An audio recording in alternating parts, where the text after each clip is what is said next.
All right, it's time to roll up our sleeves and start building. In this part, we'll set up a basic environment and create your first simple AI agent.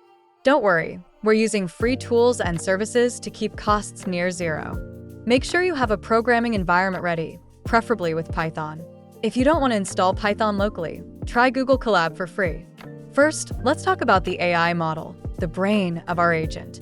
You can use a local LLM like Meta's Llama 2 for zero cost, or use a hosted API like OpenAI's GPT 3.5 Turbo for powerful results. Now, let's set up our Python environment with LangChain and OpenAI libraries.